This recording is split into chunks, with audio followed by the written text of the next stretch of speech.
They tried to take my dock, but I owned every drop of water beneath their homes. It was a quiet Saturday morning when I heard the pounding on my cabin door. I opened it to find 3 people standing stiffly on my porch. At the front was a woman in her mid-50s, sharp blonde bob, arms crossed, lips pressed into a thin line. "Sir, this dock," she gestured at the wooden structure stretching into the lake behind me, "is in violation of the HOA bylaws. You'll need to dismantle it immediately. You didn't file for approval." Her tone carried authority, the kind that assumes obedience. 2 men in polo shirts stood behind her, nodding like trained parrots. I leaned against the doorframe and smirked. "This dock has been here longer than your HOA, longer than you, maybe even longer than those cheap houses you built down the shore." She bristled. "If you refuse, fines will accumulate daily, and if necessary, we will have it removed for you." I didn't argue, didn't raise my voice. I just let the silence hang until her self-righteous smile faltered. Because what she didn't know, what none of them knew, was that the dock wasn't the problem. The problem was that the water it sat on didn't belong to them. It belonged to me. That night when the HOA meeting's voices still echoed in my head, I couldn't sleep. Their smug faces, their self-righteous tone, it gnawed at me like a splinter I couldn't pull out. By midnight, I was packing my study, the floorboards creaking under my weight, until finally I stopped in front of the old walnut safe tucked behind a bookshelf. It had been there since my grandfather's day, a relic as stubborn as the man himself. The iron handle was cold against my palm as I turned it. Inside, beneath some bonds, old letters, and a small revolver he'd left me, sat the yellowed folder I hadn't opened in years. The edges were brittle, the paper inside so fragile I handled it like it might dissolve under my touch. I slid out the deed. The smell of old parchment and dust hit me immediately, a reminder of a time before suburban fences, before manicured lawns, before homeowners associations thought they owned the world. The deed wasn't just a claim to land. It was far more than that. My grandfather had been clever, ruthless, even. He hadn't merely purchased the farmland our family once worked. He'd secured something far more enduring. Tucked within the yellowed bundle was the original water rights charter for the county. The words, written in an ornate legal hand from more than a century ago, made me pause. I read them once, twice, then aloud in a low whisper, savoring each syllable. Exclusive rights to the navigation, maintenance, and access of all natural and man-made waterways within county lines. That one sentence was the skeleton key to everything. I sat back in my chair, the leather groaning under me, and thought about what it meant. Over the years, developments had sprawled like ivy, subdivision after subdivision eating away at farmland. HOAs had multiplied, self-proclaimed kingdoms patrolling lawns and docks, issuing fines like feudal lords. But none of them, none, had ever bothered to dig deep enough in the courthouse archives. They built their lakeside homes, their fishing piers, their glittering docks. They threw parties on pontoon boats and pretended the water was theirs. They saw it as a shared resource, something free. But it wasn't free. It was mine, my family's. Inherited power written into law before any of them even knew this place existed. I traced my finger over my grandfather's faded signature, the ink cracked but still legible. His name looked like iron forged onto the page, unmovable, untouchable. A wave of pride and bitterness surged in me all at once. He had known. He had anticipated men like these, petty rulers in polo shirts, armed with fines and rules. He had left me the one weapon they could never take back, ownership of every drop of water beneath their carefully built dreams. I whispered into the silence of the study, my voice low and steady. "They don't even know what game they're playing." And in that moment, something in me hardened. The deed wasn't just paper. It was leverage. It was the one card that could turn their arrogance into ashes. They had walked into a game they didn't understand, and I was about to teach them the rules. Her name was Corinne Whitmore, and in Lakeside Estates, that name was spoken with equal parts reverence and resentment. She was the undisputed president of the Lakeside Homeowners Association, and she wore that title like a crown. It wasn't a volunteer role to her. It was her throne, her pulpit, her weapon. Corinne loved power. She loved rules. And she especially loved watching people bend, break, or crawl under the weight of both.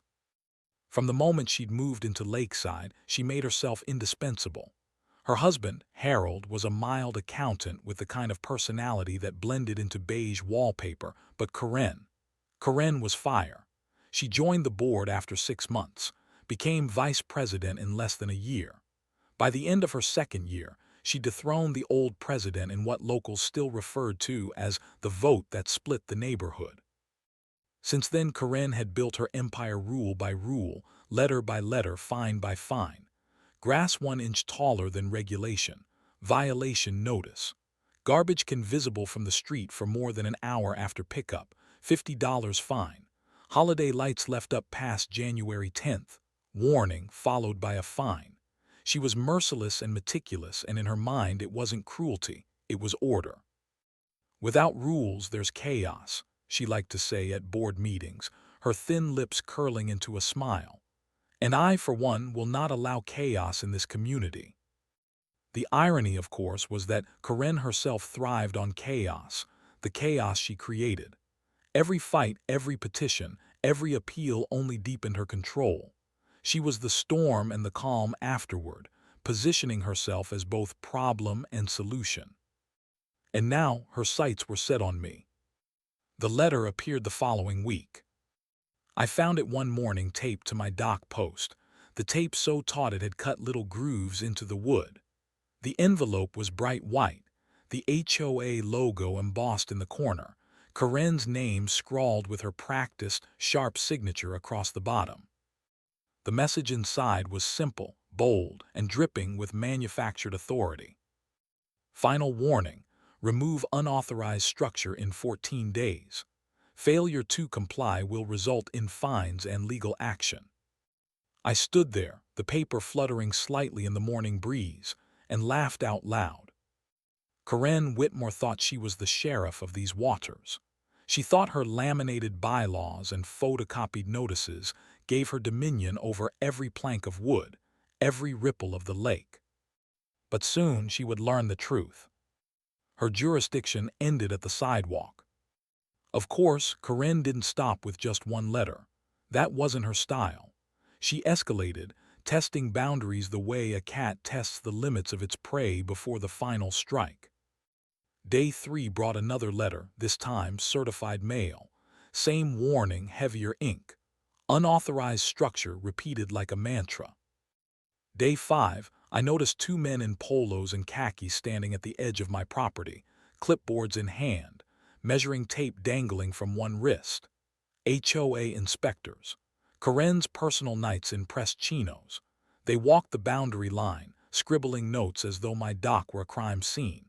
One of them even snapped a few pictures with his phone before Corinne herself emerged from behind the wheel of her gleaming black SUV. She stepped out in a beige pantsuit, sunglasses perched on her nose, every movement sharp, deliberate. Corinne wasn't beautiful in the traditional sense. Her features were severe, her chin slightly too pointed, her posture rigid. But she carried herself like someone who had been told all her life that she was special, and had chosen to believe it wholeheartedly. Document everything, I heard her say to the inspectors. The board will need photographic evidence when we pursue this. I leaned against the railing of my dock, arms folded, watching her like she was part of some absurd theater production. When her eyes finally flicked to me, she removed her sunglasses with slow precision and gave me a smile that was equal parts challenge and warning.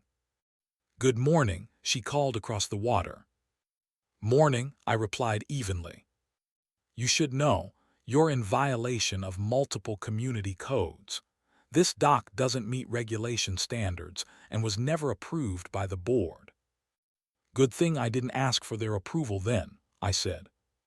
Her smile faltered just for a second but then returned, wider this time, showing teeth. "You'll find, Mr. Harper, that Lakeside Estates operates under strict rules. No one is above them." I wanted to laugh again. Instead, I let my gaze drift past her to the inspectors, who were now crouching, measuring the width of the dock planks like they were forensic investigators piecing together a murder scene. "Looks like you've got quite an army," I said, "but you might want to make sure you're marching in the right direction before you pick a fight you can't win." Her eyes narrowed, the smile vanishing entirely. For the first time, I saw a flicker of uncertainty, brief but real. Then she slipped her sunglasses back on and turned on her heel, her SUV door slamming a moment later. Karen wasn't just fighting me over wood and nails. This was personal. I began to hear whispers around the neighborhood, conversations at the grocery store, murmurs at the gas pump. Karen had started painting me as the rogue, the neighbor who thought he was above the rules. She told them I was stubborn, disrespectful, a danger to the community standards. Some people nodded along, unwilling to risk her wrath. Others shrugged, silently cheering for someone to finally stand against her. But Karen's control wasn't just about fines or gossip. She had built an empire of compliance. People feared her because she was relentless. If she fined you once, she would fine you again. If you appealed, she would drag it out in meetings until you gave up. If you resisted, she would recruit her loyalists, neighbors who loved to tattle, who thrived on reporting violations in exchange for Karen's approval. And if you dared to defy her outright, she would go to war. She didn't know it yet, but she had finally chosen the wrong opponent. That night I sat at my desk, the old deed spread out before me, and replayed the scene in my mind. Karen's smug expression, the inspectors jotting notes, the letter taped to my dock. She thought she was the captain of these waters, but the truth was simple. She was standing in my grandfather's kingdom without even realizing it. Every wave lapping against her shoreline, every drop beneath her neighbor's boats, every canal winding through her precious subdivision, it all belonged to me. Corinne at the helm. No, this was my ship, and soon enough she'd learn just how deep these waters ran. Monday morning came with a heavy sky, gray clouds dragging across the horizon like a curtain being pulled for the next act. I didn't sleep much the night before. My grandfather's deed had sat on my desk, the parchment spread wide like a relic from another age, its archaic words glowing in the lamplight. I'd read it over and over until the ink blurred, memorizing every phrase, every turn of legal language, until I could have recited it blind. By dawn, my mind was made up. No more idle threats, no more silent power. It was time to make the paper roar. The county courthouse loomed over Main Street, an old brick structure that had been standing for more than 100 years. Its windows were tall and narrow, streaked from decades of rain. The flag out front snapped in the wind, and the steps leading up to the double oak doors were worn smooth by generations of feet. I'd been here before, many times in fact. To most people, the courthouse was a place of inconvenience, where you paid fines or sat on jury duty. To me, it was a vault of forgotten power, a library of ghosts who still whispered in legal ink. Inside, the air smelled of old paper and lemon polish. Fluorescent lights hummed above, giving everything a pale glow. I walked past the metal detector, nodded at the sleepy deputy, and followed the hall down to the basement where the records office lived. The clerk looked up as soon as I stepped through the doorway. His name was Howard, thin, balding, always wearing a cardigan no matter the season. He had the air of a man who had been cataloging files since time immemorial, who knew exactly which drawer held which secret. "Well, if it is Mr. Harper," he said with a grin, adjusting his glasses. "Back for the old water charter again." I smiled faintly, back to put it to use. Howard chuckled. "Most folks don't know half of what's buried down here, but you always digging where no one else bothers. I can't imagine why a man like you would need that old parchment, but I suppose we'll find out." I pulled the folder from my briefcase and slid it across the counter. The yellowed paper looked almost fragile under the sterile lights, but its authority hadn't diminished. Howard handled it with a reverence I appreciated. He laid it flat, pressing down the curling edges, then reached for the stamp beside his desk. The sound of the seal being pressed into ink, then onto paper, was a kind of gunshot, sharp, final, irreversible. Stamped, sealed, legally binding. Howard handed it back to me with raised brows. Well, that makes it official again. Not that it ever was, but now it's recognized by the county. Any challenge against it, they'll have to climb a mountain of precedent to even scratch it. I nodded. That's all I needed. He leaned in slightly. You know, Mr. Harper, folks around here, they don't understand the kind of leverage something like this gives. Most people just want their docks, their lawns, their little slice of comfort. They don't realize the water itself has an owner. They'll realize soon enough, I said, sliding the charter back into my case. Howard gave a low whistle. Well, when they do, you'll be the storm they didn't see coming. That afternoon, I sat at my kitchen table, the deed and certification spread before me like weapons laid out for war. I drafted the letters carefully, word by word, making sure every phrase carried weight. Each envelope bore the same heading, typed in bold. Notice of exclusive water, RIGHTS ownership. The body of the letter was direct, without ornament. This letter serves as legal notice that, under the original County Water Rights Charter of 1911, exclusive ownership and authority over all natural and man-made waterways within county lines rests with the undersigned. All access, navigation, and structures upon said waterways are subject to my discretion. Unauthorized use or construction constitutes a violation of property rights and will be addressed accordingly. I signed each copy with deliberate precision, the ink drying slow and dark on the paper. My grandfather's name might have started the legacy, but mine would enforce it. 3 envelopes, 3 recipients. 1 to the county sheriff's office, because law without enforcement was only ink. 1 to the county clerk, so no one could claim ignorance of the record. And 1 to the HOA board itself, addressed to Corinne Whitmore, president. As I sealed each envelope, I imagined their faces. The sheriff's surprise, the clerk's nod of recognition, and Corinne's inevitable fury.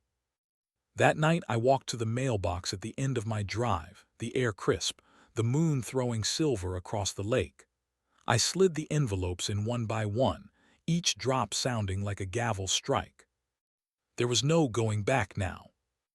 The wheels of law were turning, slow but unstoppable. Corinne had taped her warning to my dock post, certain she was the sheriff of these waters. But tomorrow, the county itself would confirm otherwise.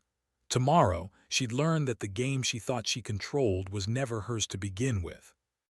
I lingered by the water afterward, staring out at the reflection of the stars rippling on the surface. This lake, every inlet, every canal, it was mine by right, by blood, by law. And soon, every family who thought they owned a piece of shoreline would learn the truth. Corinne wanted compliance. She wanted submission. But I wasn't just a neighbor with a dock. I was the gatekeeper of every drop she pretended to govern. The HOA had fired the first shot. I had just launched the counterstrike. The letters would arrive in their offices by Wednesday. And when they did, the silence of their certainty would crack like glass under a hammer. This wasn't just a battle over property anymore. It was about power. And power was something my family had mastered a century before Corinne ever dreamed of her throne. Morning came sharp and cold, the kind of autumn chill that makes the air taste like steel. I woke before sunrise, my mind already humming with intent. The deed was no longer just parchment in a folder, it was a blade in my hand, and today I would show it. The stack of signs leaned against the wall in my garage, each one freshly stenciled in bold black letters across a white board. Private waters, Unauthorized access is trespassing. Penalties enforced. I had ordered them 2 days earlier from a print shop in town. The clerk had raised a brow when I handed over the wording, but he didn't ask questions. Money buys silence as well as ink. By the time the sun crested the trees, I was already moving along the neighborhood's shoreline with a hammer and a pouch of nails at my side. One by one, the signs went up. At the boat ramp. At the marina entrance. At the cluster of docks that jutted like teeth into the water, behind Lakeside's prettiest row of homes. The sound of hammer strikes echoed across the still lake, each thunk-thunk-thunk carrying like a drumbeat. Curtains twitched. Doors opened. Neighbors stepped out in bathrobes, coffee mugs in hand, squinting in disbelief as I fastened the boards into place. "Hey, what the hell are you doing?" One man shouted from his deck, voice cracking with sleep and anger. "Posting the law," I said without turning. The hammer fell again, driving the last nail home. Within an hour, the first murmurs spread. By mid-morning, the whispers had grown into open talk. People walked the shoreline, pointing at the signs, reading them aloud as though repetition might make them less real. Private waters. Unauthorized access. Trespassing. The words clung to the air like smoke. Some laughed outright. At the boat launch, I overheard two men snorting into their travel mugs. "Looks like the crazy guy with the cabin finally lost it," one said. "Yeah, what's he gonna do, arrest us for fishing?" the other chuckled. Their laughter carried, but I noticed the tightness in their voices, the way they avoided looking directly at me as I passed. By noon, Karen Whitmore herself arrived. Her black SUV glided down the gravel road, polished to a mirror shine. She stepped out in her usual uniform, pressed slacks, pastel blouse, sunglasses perched like armor. She strode to the dock entrance where I had just finished hanging a sign, flanked by two HOA board members trailing behind her like obedient shadows. "Mr. Harper," she said crisply, her voice cutting across the air, "you're in violation again. These notices are unauthorized, misleading, and will be removed." "They're legally binding," I replied calmly, dusting my hands on my jeans. "Certified by the county clerk. Stamped. Sealed. You can tear them down, but you'll only find new ones back up before you finish your morning coffee." Her lips pursed. "You can't just claim the lake, it's public property, community property." "Not according to the 1911 charter," I said, meeting her stare. "The charter says otherwise, and the sheriff has copies of the deed as we speak." One of her board members, a short man with thinning hair, let out a disbelieving scoff. "This is absurd. No court will uphold that." I smiled faintly. "You'll find courts tend to uphold what's written in law. You should have checked the records before you built your empire on borrowed water." Karen's jaw tightened. For a moment she didn't respond, just adjusted her sunglasses, hiding her eyes. Then she gave a brittle laugh. "The neighbors won't stand for this. They won't tolerate you playing king of the lake." "They don't have to tolerate it," I said. "They just have to follow it." Her expression flickered just for a heartbeat before she turned sharply and stalked back to her SUV. The board members scrambled to follow. Tires crunched on gravel, and soon the vehicle was gone, leaving only the new sign standing tall in her wake. By mid-afternoon, resistance grew bolder.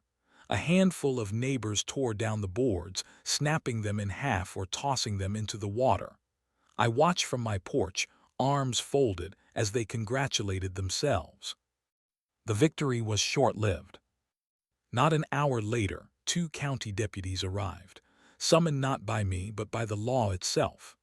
Their patrol car rolled slow down the lakeside road, and when they stepped out, the torn boards were still lying in the grass. Deputy Mills, a broad-shouldered man with a sunburned neck, picked one up and turned it over. "These yours?" he asked me. "They are," I said evenly, handing him a copy of the certified charter. He read the heading, lips moving slightly over the ornate legal script, then gave a low whistle. Well, I'll be damned. Haven't seen something like this in years. He nodded, folding the paper carefully before passing it back. Then he glanced at the shredded sign in his hand and turned toward the gathering crowd of neighbors. Listen up, he barked. The small knot of homeowners froze mid-whisper. These notices are lawful. They're going back up. Anyone caught tearing them down again will be cited for destruction of property. And if you continue to ignore posted private property warnings, he held the board aloft, you'll be trespassing. The murmurs rose again, angrier this time, but no one stepped forward. The deputies worked methodically, rehanging the signs, their hammers echoing just as mine had that morning. Each strike rang like a verdict. By the time they were finished, the neighborhood felt different. The laughter had died. The gossip was quieter, sharper. Suspicion hung in the air like fog. The signs weren't just words now. They had the weight of the sheriff's office behind them. That evening, as the sun set over the water, I walked the shoreline. The signs stood stark against the fading light, their black letters bold against the glow of orange sky. Neighbors stood on their porches, watching me pass. Some scowled, others whispered. A few avoided my gaze entirely. The lake was silent in a way I had never heard before. No laughter from pontoon boats, no engines humming, no children splashing near the docks. The water lay still, reflecting the signs like warnings etched onto glass. They had called me crazy that morning. They had laughed. But laughter doesn't last when fear creeps in. And fear had begun to seep, slow and steady, into every corner of lakeside estates. This was only the warning shot.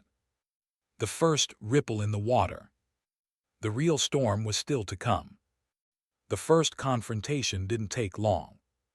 2 days after the signs went up, the lake was quiet in a way I had never heard before. The hum of outboard motors was gone. The shouts of children playing on rafts had dwindled to whispers. Most people, it seemed, had chosen caution over defiance. But not everyone. It was late morning when I heard the sound. Tires crunching gravel, the rattle of a trailer hitch. From my porch, I watched as a gleaming pickup backed a trailer down the boat launch. 2 jet skis shimmered in the sun, their paint glossy, their hulls spotless. Behind the wheel sat a broad-shouldered man in aviator sunglasses, jaw clenched, his wife in the passenger seat and 2 children bouncing in the back. His name was Rick Connors, one of Karen's staunchest allies on the HOA board. If Karen was the queen, Rick was her hammer. He thrived on confrontation, and I knew the moment I saw those jet skis, this wasn't about recreation. This was a test. Rick climbed out of the truck, stretching like a man ready for a fight. He looked around, spotted one of my signs nailed near the dock, and let out a loud bark of laughter. "Hey kids," he shouted, loud enough for anyone within earshot. "Look, the crazy man's signs are still up. Guess we'll have to teach him a lesson about what happens when you play king of the lake." The kids giggled uncertainly. His wife smiled, but it was tight, her eyes darting to the nearby homes. Curtains twitched. Neighbors peeked out, drawn by the noise, the spectacle. Rick unhooked the straps, and together he and his son rolled the first jet ski down the ramp. The machine splashed into the water with a satisfying hiss. Rick grinned, revving the engine, the roar bouncing off the houses. But then from the far side of the lake, another sound answered. A low hum, steady, growing louder. The sheriff's patrol boat. It glided across the water like a shadow, sunlight glinting off its hull. 2 deputies sat inside, one at the wheel, the other standing, hand resting on his hip. The lake went deathly quiet as the boat pulled alongside the launch. "Morning," the deputy said flatly, his voice carrying over the water. "Sir, you're trespassing." Rick killed the engine, his jaw tightening.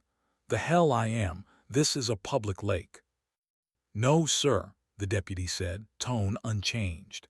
He pulled a folder from the console, holding it up for everyone on shore to see. "Not according to county records. These waters are under private control, as certified by the clerk's office." A ripple went through the crowd. I could hear it, murmurs, disbelief, a few gasps. Rick's wife shifted uncomfortably, gripping her daughter's arm. The children looked confused, their excitement draining into unease. Rick scoffed. "This is ridiculous. You expect me to believe some nut with a cabin owns the whole damn lake?" The deputy didn't flinch. "Ownership has been verified. You are operating watercraft without authorization. That's trespassing." Rick barked a bitter laugh.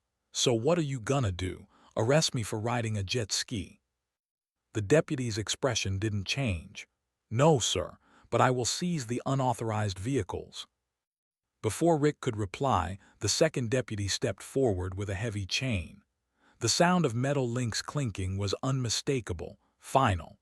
He secured it around the first jet ski's hull, then clipped it to the patrol boat's tow hook. Rick's face went crimson. "You can't do this. This is theft." "This is enforcement," the deputy said. Rick's kids began to cry as their toy was dragged away, bobbing behind the sheriff's boat like a captured animal. The second jet ski was next, hauled from the ramp and secured, despite Rick's furious shouts. "This isn't over," Rick bellowed, fists clenched at his sides.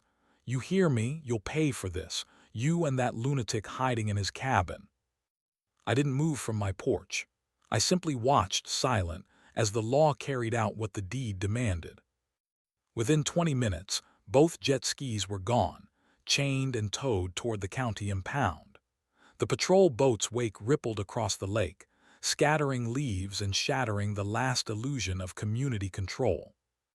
Rick stood on the ramp, chest heaving, his children sobbing beside him. His wife said nothing, just stared at the ground, shame written across her face. Around them, neighbors whispered, uneasy. No one laughed. The law was the law. And the law was mine. By nightfall, the neighborhood was in chaos. Word had spread like gasoline on dry grass. People gathered in driveways, huddled in tense clusters. Some cursed my name, others whispered in awe. But the mood was the same everywhere, fear. That evening, the HOA board called an emergency meeting at the community hall. Lights blazed from its windows, shadows moving frantically inside. I didn't attend. I didn't have to. From my porch across the water, I could hear them, voices raised, panic simmering, Corinne's sharp tone cutting through like a whip. "Do you understand what this means?" she shouted. "He's making us prisoners on our own lake. If we let this stand, none of you will have access. No boats, no swimming, no fishing, nothing without his say-so." The room erupted, voices overlapping. "What about our property values?" "This is insane. He can't do this." "The sheriff just took Rick's jet skis." "They were chained like criminals, in front of the kids." Corinne slammed a hand on the podium. The sound cracked through the noise. Silence followed, uneasy and heavy. "This isn't over," she said coldly. "We will fight this. We will challenge it. And we will win. Because if we don't, then every single one of you just became tenants in a kingdom none of us agreed to." Applause followed, thin but desperate. She fed on it, her smile sharp, her eyes flashing. But underneath, I could hear it, the cracks forming in her empire. Fear was sinking into the very foundation of her rule. That night I walked down to the dock. The lake was empty, silent. No boats cut across the water. No laughter echoed from the houses. Only the signs stood, white boards reflecting in the moonlight, their words stark and undeniable. The warning shot had been fired. The first casualty taken. And the war had only just begun. The community hall was packed to suffocation that night. Folding chairs scraped across the linoleum floor as neighbors shuffled in, their voices hushed but fevered. The air buzzed with frustration, disbelief, and something new, fear. Every face told the same story. Confusion, anxiety, anger. Parents who once bragged about weekends spent tubing now clutched their kids close, whispering about Rick's seized jet skis. Retirees who'd bought lakefront property at premium prices now muttered about betrayal. And above it all, the unspoken question lingered like smoke. Had we built our lives on someone else's water? Corinne stood at the head of the room, framed by the glaring fluorescent lights. Her blonde hair was pulled tight, not a strand out of place. She had traded her usual casual cardigan for a crisp navy blazer, as if dressing for war. Her knuckles whitened as she slammed her fist against the long folding table that served as a podium. "He's bluffing," she roared, her voice cracking through the room like a whip. "This so-called deed is nothing but a trick. We'll fight it. We must fight it." A cheer rose, thin but eager, neighbors desperate to believe their queen. Karen thrived on it, her chin high, her eyes blazing with righteous fury. But at the far end of the table, the man they had hired for clarity, a tired, balding attorney in a beige suit, shifted in his chair. His name was Mr. Harlan, and his presence was meant to restore calm. Instead, he looked like a man about to deliver a death sentence. He cleared his throat, once, twice, papers trembled in his hands. "Ladies and gentlemen," he began, his voice weary but steady, "I've reviewed the documents. I've checked the signatures, the stamps, the record of conveyance. There is no doubt. The deed is real. The charter is binding. These waters," he paused, letting the weight settle, "are not public. They are private property." The words dropped into the room like stones into a well. The silence that followed was suffocating. You could almost hear the fluorescent lights buzzing overhead. Finally, a man in the second row broke. "What the hell do you mean private? We pay dues for this lake. My property listing said lake access was included." Mr. Harlan adjusted his glasses, his eyes heavy with regret. "Your property listing, I fear, was misleading. Access was assumed, not guaranteed. The original deed predates the development of this neighborhood by nearly a century, and it very clearly, painfully clearly, places full rights under one controlling charter. That charter," he hesitated, scanning the restless faces, "is now in the hands of your neighbor, the one you've all been calling the crazy man in the cabin." Murmurs rippled through the hall, angry, bitter, fearful, the sound of a mob realizing its power might already be gone. Karen's jaw clenched.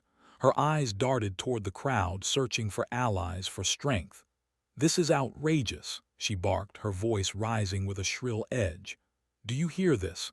He expects us to believe one man owns every drop of water in this county. That's absurd. It's legal," Harlan cut in, his tone sharper now. He slammed his hand on the folder. "Do you think I want to be saying this? I've practiced law for 35 years. I've fought developers, corporations, county boards, and I can tell you this is airtight. The sheriff didn't seize those jet skis for fun. He seized them because the law was on that deed holder's side. If you fight this in court, you will not only lose access, you will bankrupt this HOA. You'll owe damages, fines, legal costs, possibly even forfeitures." Gasps, groans, curses. A woman in the back row began to cry softly.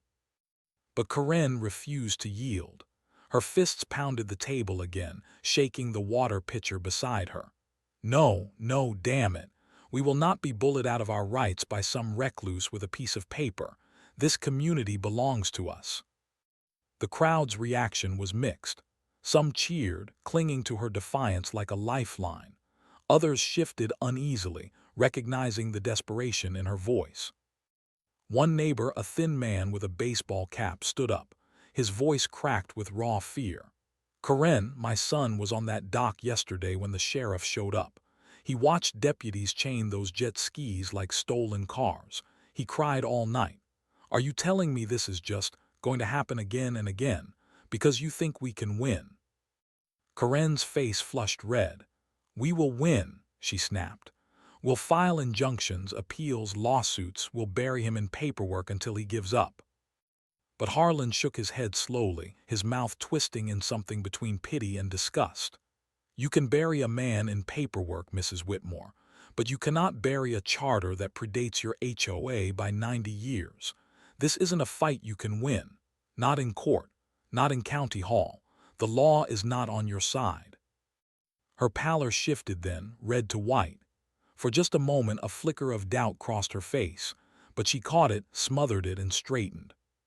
"You're fired," she hissed at the attorney. The room gasped. Harlan's eyes widened, then narrowed, as though he had expected nothing less. "Then God help you," he muttered, gathering his papers. He left the folder behind, its stamped pages glaring up at Corinne like a silent verdict. Corinne turned back to the crowd, her voice trembling but fierce. "He's wrong. He has to be wrong. If we stand together, if we fight, he can't take this from us. This lake is our heart, our pride, our right. And no man, no hermit with a piece of paper is going to change that." The applause that followed was hesitant, fractured. Some clapped because they believed her. Others clapped because they were afraid not to. But under it all, the room's mood had shifted. Fear lingered like mold in the corners. As the meeting adjourned, neighbors spilled into the night, their whispers trailing like smoke. "What if the lawyer's right? My house is worthless without the lake. Corinne's losing it. Maybe we should talk to him, find a compromise." Corinne stood at the doorway, shaking hands, gripping arms, her smile tight but desperate. She was doubling down, betting everything on her charisma and rage. But I had seen it in her eyes. Beneath the fire, beneath the stubbornness, there was something else. Pale, cracking, afraid. And that fear was all I needed. The county courthouse had never seen a crowd like that. By the time I arrived, the line of cars already stretched down Main Street, every parking lot overflowing. The air buzzed with tension, voices rising in angry clusters outside the brick building. The posted agenda simply read, "Public hearing, water rights dispute." But everyone knew this wasn't just a dispute. This was war. Inside, the hall was standing room only. Folding chairs filled every aisle, and even the balcony had people pressed shoulder to shoulder. Homeowners in golf polos, retirees in sun hats, young families with strollers, all jammed together, sweating under the too bright fluorescent lights. Local reporters were everywhere, cameras perched on tripods, microphones taped with station logos. I spotted the county mayor near the dais, his jaw tight as he whispered to the clerk. He looked less like a leader tonight and more like a man about to preside over an execution. The HOA board had taken the front row, a visible show of solidarity. Corinne Whitmore sat in the center like a queen on her throne, lips pressed into a thin line, her nails tapping on the table in sharp staccato. She wore red tonight, power red, the kind of shade meant to project dominance. But her eyes betrayed her. They flicked to every camera, every notebook, every face in the crowd, as though she could already feel the narrative slipping. The gavel cracked, echoing through the chamber. "Order, we will now hear from the petitioner." My name was called. A ripple went through the crowd. Some gasped, some hissed, others whispered with nervous curiosity. As I rose, I felt hundreds of eyes bore into me. My boots thudded against the wood floor as I walked the long aisle to the podium. I carried the parchment in my hand, not in a folder, not tucked away, but rolled tight like a weapon ready to be unsheathed. I wanted them to see it, to know it was real before I even spoke. At the podium, I paused. I let the silence hang heavy, the cameras zooming in, the crowd shifting in their seats. Then, slowly, deliberately, I unrolled the parchment and held it high. "This," I said, my voice steady, "is not about one dock. It is not about one man or one neighborhood or one squabble over property lines. This," I shook the parchment so its brittle edges rustled, "is about the truth."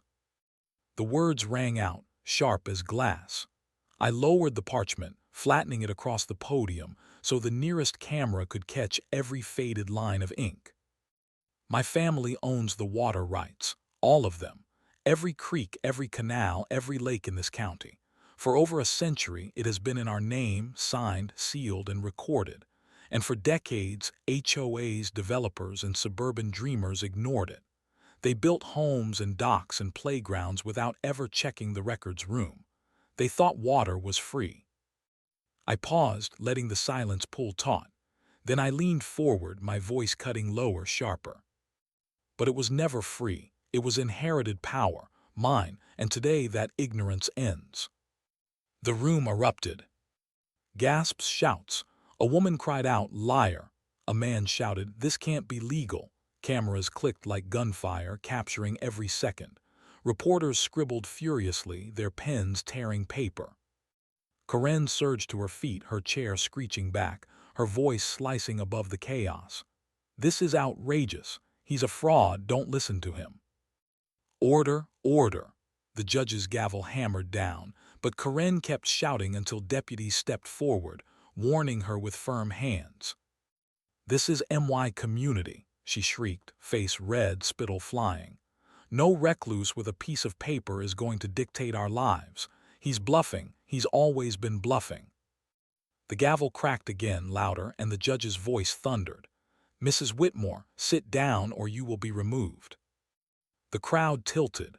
I could feel it, the shift in weight like the slow turn of a tide. People were no longer jeering, they were staring, listening. Some with fear, some with awe, some with dawning recognition that the world they thought they lived in was slipping away. I steadied myself and spoke again, calm but unyielding. "I am not here to take anyone's joy, but the law is clear. This charter is binding. The sheriff has already enforced it, and unless you respect it, there will be consequences." Silence stretched. Even the cameras seemed to hold still. I let the parchment roll back into my fist and stepped away from the podium, my boots echoing across the floor. I didn't smile. I didn't bow. I simply walked back down the aisle and sat in my chair, leaving the weight of my words hanging in the air like a storm cloud.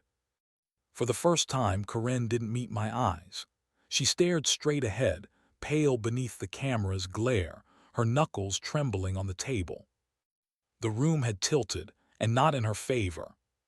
The county meeting had been the earthquake. What came next was the aftershock, one carefully planned, fully legal, and impossible to ignore. A week later, the flyers went up. Every mailbox in Lakeside, every bulletin board in the county courthouse, every HOA announcement board now bore the same stark notice. County WATRWAYS permit system. Effective immediately. The wording was bureaucratic, but the meaning was sharp as a blade. No boat, dock, or fishing line may touch the water without an annual permit. Permits available through the Office of Exclusive Water Rights Administration, an office I had created, complete with a P.O. box and a seal certified by the county clerk. Annual fees applied, modest enough for an individual fisherman, crushing enough for an HOA trying to cover hundreds of households. Safety guidelines mandatory. All boats required inspections. All swimmers required approved access points. Violations punishable by fines, citations, and seizure. I had turned the lakes and rivers into toll roads, and I held the only keys. The morning the first signs went up, I sat on my porch with a cup of black coffee, watching the neighborhood across the water. I could see them gathering at their docks, reading the notices, their voices carrying faintly across the surface. Anger, disbelief, panic, it was all there. Some moved quickly. A retired couple came straight to the courthouse, permit applications in hand, grumbling but compliant. Fishermen who relied on the creeks for their hobby didn't hesitate either. They knew a fight would only get their rods confiscated. They paid. But others resisted. They cursed my name in the grocery store. They swore vengeance at HOA meetings. They tore down my notices only to watch deputies replace them within hours. One man even stormed into the clerk's office, slamming his fist on the counter. "This is extortion," he barked. The clerk, a wiry man with glasses who'd seen it all, just shrugged and pointed to the stamped charter. "Take it up with history," he said. By the end of the week, permits began to pour in.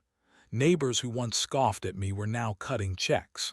I had turned the invisible power of paper into something tangible, enforceable, unshakable.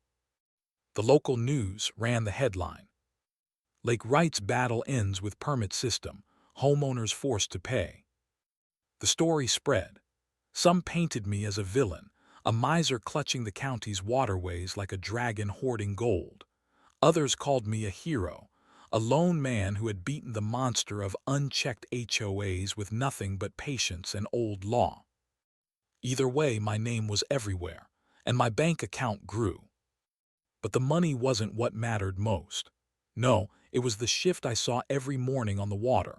Boats that once darted freely now moved cautiously, permits proudly displayed on their hulls like flags of surrender.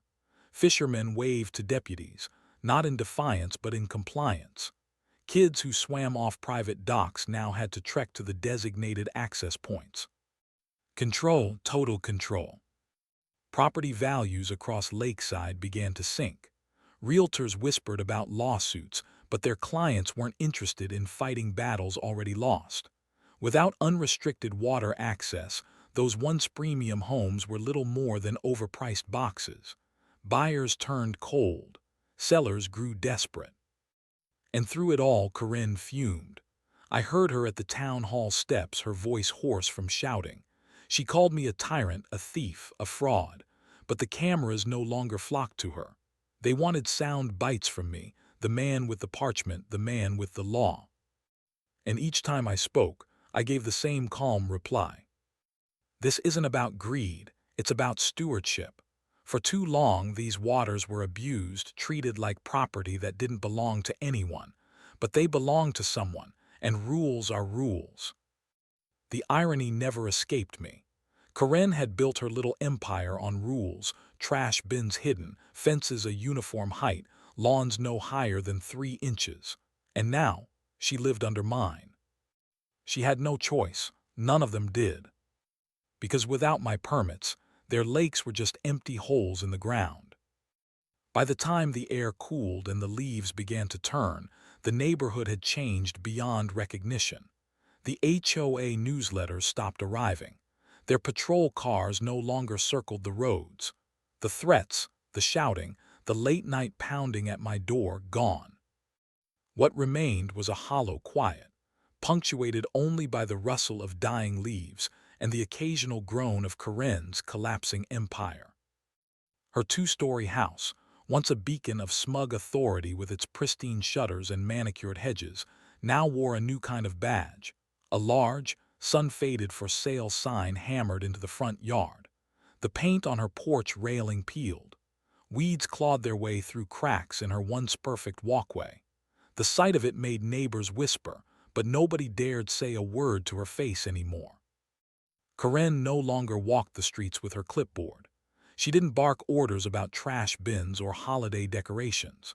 She didn't organize mandatory HOA barbecues or lecture children for chalk drawings on the sidewalk. Instead, she kept to herself, blinds drawn tight, peeking through the slats as if the whole neighborhood had turned against her. Which in truth it had. The HOA had crumbled faster than anyone predicted. One by one, board members resigned, either too ashamed to face me or too weary to continue fighting a war they knew they'd lost. Their lawyer, the balding man in the beige suit, quit before the first lawsuit could even be filed, muttering something about professional suicide. Even the treasurer, a man who had once bragged about Corinne's iron rule, sent me a quiet note. We should have listened to you from the start. By mid-autumn, the HOA wasn't a governing body anymore. It was a ghost, a whisper of control that no longer had teeth. And me, I was left with exactly what I wanted, silence. I spent my evenings on the dock, the very dock they'd tried to strip from me. A weathered Adirondack chair sat at the end, its arms smoothed by years of my grandfather's hands, my father, and now mine. I leaned back into it, listening. No jet skis. No HOA lake rangers patrolling in rented pontoons. No angry voices telling me where I could cast my line or how long I could tie my boat. Just water. The surface shimmered gold and copper in the fading light. A heron cut across the lake with slow, deliberate wings. Somewhere in the cattails, a bullfrog croaked. The quiet wasn't just peaceful, it was mine. Owned, defended, and finally free of intrusion. As I sat there, the memory of my grandfather returned. His voice gravelly but strong, his hands rough from years of carpentry and hauling nets from these very waters. Land may give you roots, he once told me as we fished together. But water gives you power, Control the rivers, control the people, because nothing grows, nothing thrives without it. Back then, I thought he was speaking in riddles, some old-world wisdom I was too young to understand. Now, staring across miles of water I legally commanded, I understood every word. The county had fallen in line, too. At first, there had been outrage at the permit system. Shouting in the courthouse, letters to the editor, angry calls to radio shows. They branded me a tyrant, a selfish recluse clinging to an outdated deed. But outrage faded when the reality set in. Without permits, they had no access. Without access, their weekend fishing trips, their summer parties, their lakeside property values gone. So they came, one by one, hat in hand, wallets reluctantly opened. Permits sold faster than I expected. Anglers paid the annual fee without complaint, muttering about damn paperwork, but knowing they had no other choice. Families who once cursed me under their breath lined up at the courthouse clerk's office, smiling fake smiles as they signed their agreements. Even developers, who had once salivated over building new luxury homes by the water, now had to negotiate with me directly, at my price, on my terms. And I never forgot Corinne's words, "He's bluffing." That bluff had become the most profitable truth in county history. Corinne, of course, refused to pay. The day she received her notice of violation, she stormed down to my dock, red-faced and trembling, waving the paper in my face. "You think you've won?" she hissed. "This isn't over. People like you don't deserve power. You're nothing but a parasite hiding behind dusty paperwork." I didn't answer. I simply tipped my hat, turned my chair back toward the water, and let her rage bounce uselessly against the stillness around us. She left in a storm of profanity, but within weeks her home was listed for sale. Nobody wanted to buy it. Who would pay top dollar for a house whose lake privileges depended entirely on me? Corinne's fortress had turned into a prison. By the time frost began to silver the grass, her car was gone. The "for sale" sign sagged, half buried in leaves. The queen of the HOA had vanished without ceremony, stripped of her throne, her followers scattered like ants from a drowned hill. The neighborhood didn't throw a party. There was no announcement, no victory parade. Just silence, the kind that said everyone understood what had happened, but no one dared speak it aloud. The water was mine, and they knew it. That evening, as the sun sank behind the trees, I leaned back in my chair at the edge of the dock.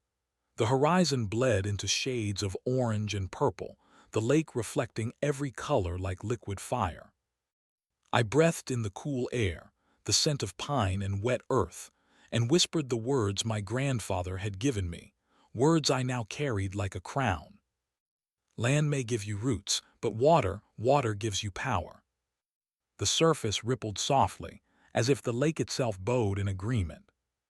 And now the whole county floated on mine.